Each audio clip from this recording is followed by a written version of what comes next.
Hello दोस्तों, career planet YouTube channel पर आप सभी का स्वागत है। आज हम करने वाले हैं भारतीय संविधान के प्रमुख अनुच्छेदों के बारे में कुछ जानकारी और जो किसी भी एग्ज़ाम के लिए बहुत ही महत्वपूर्ण है। चाहे आप एसएससी के एग्ज़ाम दे रहे हो, रेलवे का, बिहार दरोगा, बिहार एसएससी या किसी भी अन्य एग्ज़ाम बीपीएससी या पीसीएस किसी भी एग्ज़ाम को आप दे रहे हैं तो यहाँ से आपको क्वेश्चन निश्चित रूप से देखने को मिल जाएगा। तो आज हम करने वाले प्रथम अनुच्छेद मात्र 10 मिनट के अंतर्गत। तो चलिए हम समय नहीं बर्बाद करेंगे। और हाँ, यदि आप इस चैनल पर नए हैं तो प्लीज़ इस चैनल को सब्सक्राइब कर लीजिए, जिससे हमको मोटिवेशन मिलता है और बने रहिए मेरे साथ शुरू से अंत तक। तो चलिए हम देखते हैं प्रमुख अनुच्छेद के बारे में। तो चलिए सबसे पहले हम देखते हैं कि भारत का संविधान का अनुच्छेद पहला क्या कहता है। तो पहला अनुच्छेद के बारे में भारत संघ का नाम और राज्य क्षेत्र कहा गया है। राज्य के क्षेत्र के बारे में बताया गया है, जिसमें भारत को इंडिया या भारत के नाम से पुकारा गया अनुच्छेद 1 में। ठीक है। अनुच्छेद 2 में क्या बोलता है कि नए राज्य का प्रवेश, मतलब नए राज्य जो अभी वर्तमान में राज्य, उसी राज्य को कहीं से न कट उठ के या नए राज्य का स्थापना करना भाग 2 में है, और ये साधारण संशोधन प्रक्रिया से होता है। राज्य का निर्माण, अनुच्छेद 3 क्या कहता है? राज्य का निर्माण तथा सीमाओं या नामों में परिवर्तन, अनुच्छेद 3 में है।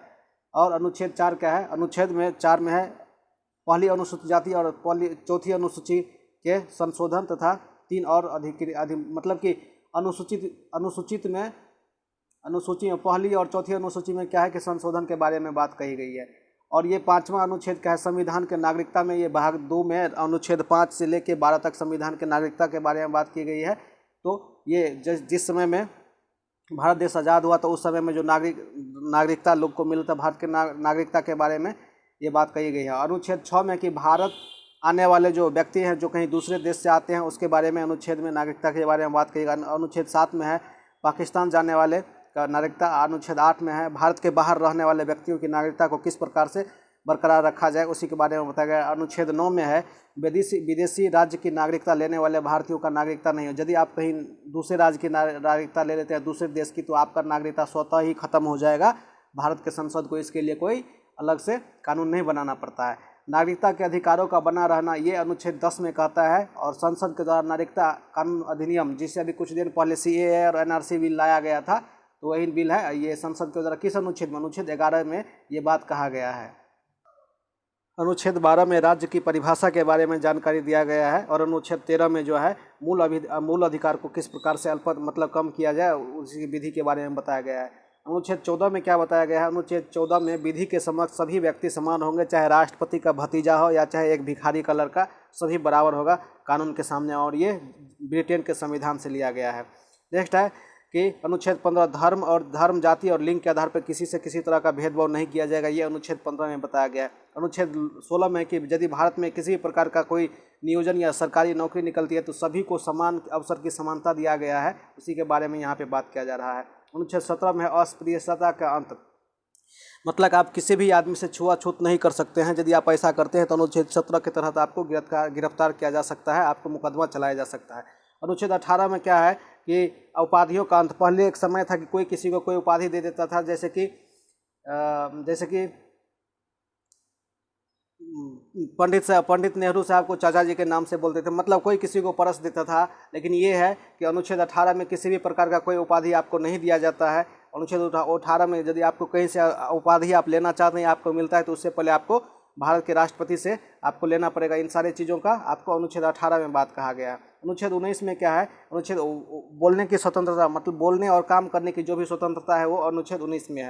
अनुच्छेद 20 में कि अपराध का जो दोष सिद्धिकरण में आपको कुछ न कुछ संरक्षण दिया जाएगा, आर्टिकल 20 में। अर्थात यदि आप कहीं गिरफ्तार किए जाते हैं तो आपको आर्टिकल 20 की तरफ कुछ न कुछ संरक्षण आपको दिया जाएगा।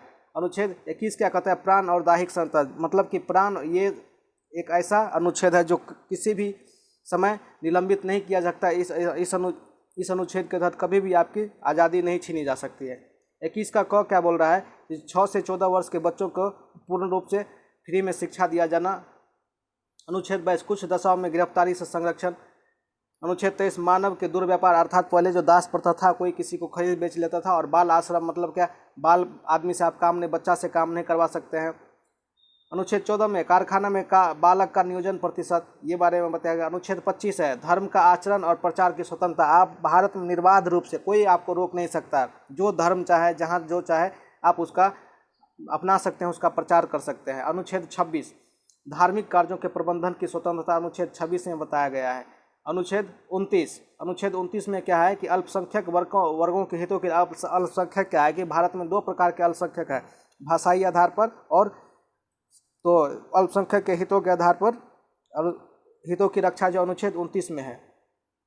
नेक्स्ट है कि आर्टिकल 30 शिक्षा संस्थाओं की स्थापना और अल्पसंख्यक वर्ग का अधिकार, अर्थात कोई अल्पसंख्यक जो है किसी शिक्षण संस्थान की स्थापना करके उस पर अपना प्रशासन का काम चला सकते हैं। अनुच्छेद 32 क्या बोलता है कि अनुच्छेद 32 बोलता है कि अधिकारों को प्रवर्तन करने का अधिकार, अर्थात अधिकार को लागू करने का अधिकार।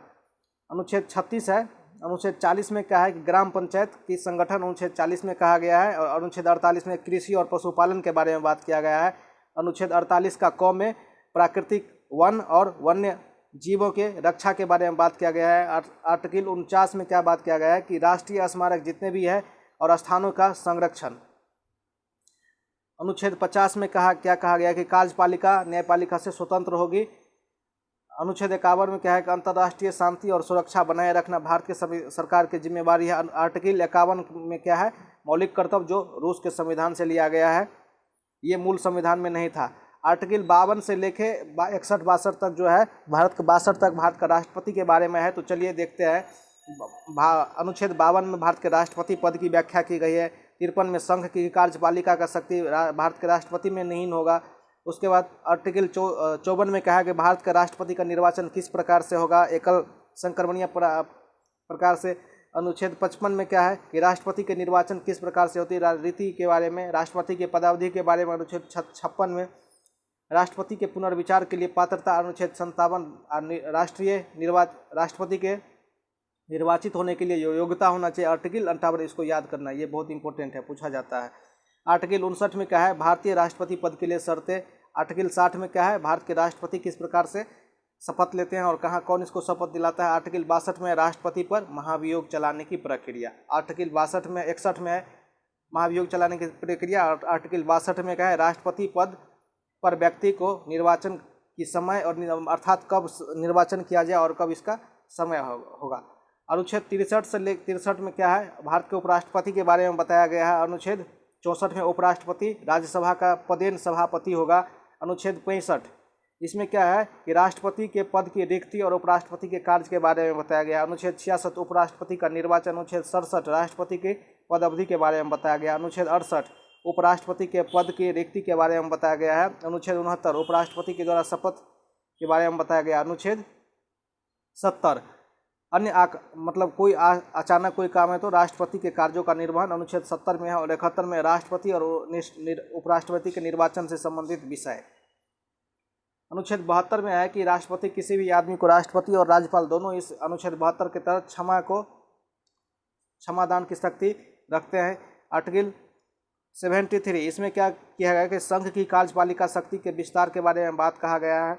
अनुच्छेद 74 राष्ट्रपति को सलाह देने के लिए एक मंत्रिपरिषद का गठन अनुच्छेद 74 के थ्रू में किया गया है। अनुच्छेद 72 में मंत्रियों के बारे में उपवन तथा भारत के प्रधानमंत्री अनुच्छेद 75 में ही आते हैं। मंत्रियों के बारे में उपवन अनुच्छेद 76 में भारत के महान्यायवादी। अनुच्छेद 77 में भारत सरकार के कार्य का संचालन किस प्रकार से कार्य होगा। अनुच्छेद 78 में राष्ट्रपति को जानकारी देने की मतलब प्रधानमंत्री राष्ट्रपति को किस प्रकार से शासन व्यवस्था चल रहा है इसकी जानकारी देता है अनुच्छेद 78 के तहत। अनुच्छेद 79 में है संसद का गठन। 81 में है राज्यसभा की संरचना या राज्यसभा की स्थापना। अनुच्छेद 81 में है लोकसभा की संरचना। अनुच्छेद 83 में है संसद के दोनों सदनों की पदावधि अर्थात 5-5 साल के लिए होगी, 6 साल के लिए होगी राज्यसभा, 5 साल के लिए लोकसभा। अनुच्छेद 84 संसद के सदस्यों की अर्हता मतलब योग्यता होना चाहिए और कितने दिन। अनुच्छेद 85 में क्या है, अनुच्छेद 85 में संसद का सत्रावसान और विघटन ये केवल जो है लोकसभा पर लागू होता है। अनुच्छेद 87 राष्ट्रपति का विशेष अभिभाषण अनुच्छेद 87 में। और अनुच्छेद 88 में क्या है कि संसद के बारे में मंत्रियों और महान्यायवादी का अधिकार के बारे में अनुच्छेद 88 में बताया गया है। अनुच्छेद 89 राज्यसभा का सभापति और उपसभापति के बारे में 89 में बताया गया है। अनुच्छेद 90 उपसभापति का पद रिक्त होना या पद का हटाया जाना। अनुच्छेद 91 सभापति के कर्तव्यों का पालन तथा शक्ति। अनुच्छेद 92 सभापति उपसभापति को पद से हटाने और संकल्प विचाराधीन तथा पठासीन होने का अनुच्छेद, मतलब कि राज्यसभा से संबंधित है। अनुच्छेद 93 ये भी आया है। लोकसभा का अध्यक्ष तथा उपाध्यक्ष के बारे में अनुच्छेद 93 में बात किया गया है। अनुच्छेद 94 में अध्यक्ष तथा उपाध्यक्ष का जब पद रिक्त होता है। अनुच्छेद 95 में अध्यक्ष में कर्तव्य और अध्यक्ष की कर्तव्य और शक्तियाँ क्या होती है इसके बारे में। अनुच्छेद 96 में क्या बताया गया है, अनुच्छेद 96 में अध्यक्ष उपाध्यक्ष को हटाने की संकल्पना होने पर उसके स्थान पर बैठ सकता है। अनुच्छेद 97 में सभापति उपसभापति तथा अध्यक्ष के वेतन और भत्ते, मतलब लोकसभा और राज्यसभा के जो सभा अध्यक्ष और उपाध्यक्ष सभापति उपसभापति के जो वेतन भत्ते मिलते हैं उसके बारे में बताया गया है। अनुच्छेद 98 संसद का सचिवालय और अनुच्छेद 99 संसद सदस्य का जो है शपथ या प्रतिज्ञान। अनुच्छेद 100 में क्या है कि कोरम या गणपूर्ति के बारे में बात किया गया है कि इतना होना चाहिए, 1/10 होना चाहिए, तो लोकसभा और राज्यसभा चलेगा, नहीं तो लोकसभा राज्यसभा में किसी प्रकार का कोई सत्र नहीं चालू किया जा सकता है। कल हम 100 से आगे लेकर आएंगे, ठीक है, और इस प्रकार से महत्वपूर्ण को हम 2 से 3 क्लास में सब यही अनुच्छेद को कर लेंगे। तब तक के लिए ओके, मिलते हैं कल फिर से।